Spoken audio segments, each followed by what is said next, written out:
Deputy Holly Kearns. Thank you, Cathaoirleach. Minister, I regularly get contacted by West Cork residents concerned at trawling in Bantry and Kenmare Bays. I have to explain to them that this is permitted, even though it's in the programme for government and we know that it's legally sound. Since the court ruling in October 2020 overturned the policy directive, I've repeatedly asked you to resolve the issue by bringing the directive process into place again. 2.5 years later, when will you do this? Thank you, Deputy Minister. Yeah, thanks, Deputy Kearns. And I'm continuing to work on the commitment set out in the programme for government to ensure that inshore waters continue to be protected for smaller fishing vessels and recreational vessels, and the pair trawling will be prohibited inside the 6-mile limit. That's a programme for government commitment, and that's something that I'm determined to follow through on as well. As you know, and as you referred to, in December 2018, then Minister Michael Creed announced that vessels over 18 metres would be excluded from trawling in inshore waters inside the 6 nautical mile zone from the 1st of January 2020. There was a transition period of 3 years for vessels over 18 metres that targeted sprat to allow adjustment for those who had previously been carrying out that fishing activity. And a policy directive was issued by the Minister then to the Independent Licensing Authority to give effect to those measures. I am committed to the sustainability of fishing in Irish waters and the exclusion of vessels over 18 metres from trawling in waters inside the 6 nautical miles. As you know, the decision to exclude vessels over 18 metres from inside the 6 nautical miles was, there was a court case taken, legal proceedings to the High Court taken by 2 applicant fishermen, and that challenge was upheld by a judge who held that, in summary, that the court's final order should be, among other matters, a declaration that Policy 1 of 2019 was made in breach of fair procedures and was void. I appealed that then to the High Court of Appeal, and we received the unapproved judgment in July last year, and just on the 10th of March past we got the final judgment. So what's happening now is my team are assessing the outcome and the full details of that final judgment. It is my programme for government commitment to exclude larger vessels from inside the 6 nautical mile zone, and that's something now I'll be stepping out. Couldn't do anything in relation to it until the 10th of March when we got the final judgment back, Deputy Kearns. And now, were we to reinstate that, there would be a process, and the required legal process would have to be gone through then to actually take it forward again. When you say that your team now have to assess the situation, I'm not really sure what needs to be assessed at this point. And you say you're committed to banning it, but Minister, the issue remains that inshore trawling is currently permitted and will be for some time until you resolve the matter. And the government says constantly it's committed to banning the activity.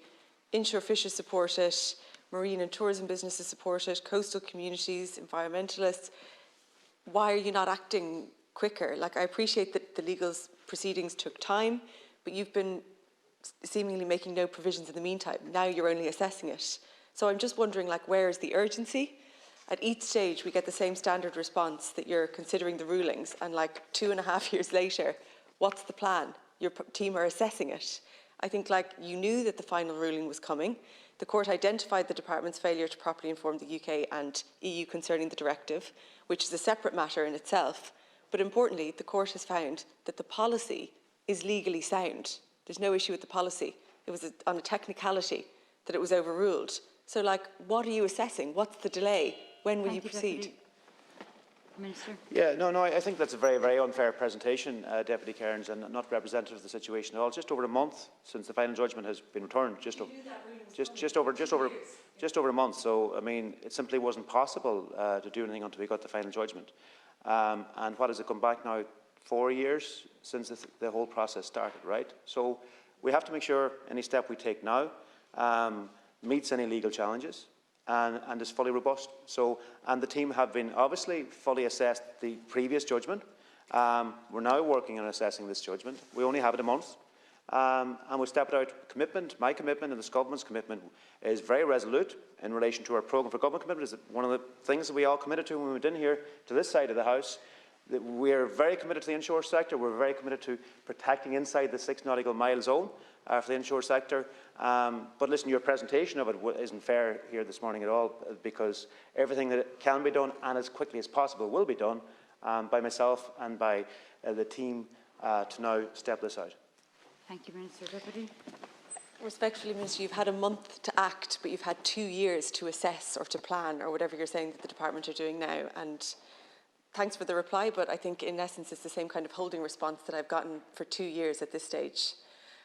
So could you just confirm that you're going to begin the process to establish the policy directive and when that will be? And what steps you're taking this time to ensure that the department do it correctly so we don't end up in the same position again? And secondly, I've previously raised the possibility of using existing instruments to curtail inshore trawling in the meantime. I highlighted the issue of a Bantry Bay bylaw that prohibits trawling, and that could be used to at least help address the issue in one section of our coast. And even that would have an enormous benefit on stocks and other environmental issues. But in reply to the parliamentary question I put in this a few weeks ago, you gave me a one-sentence response. You said, I thank the Deputy for their question. I wish to advise the Deputy that harbour bylaws for Bantry Bay are a matter for the local port authority.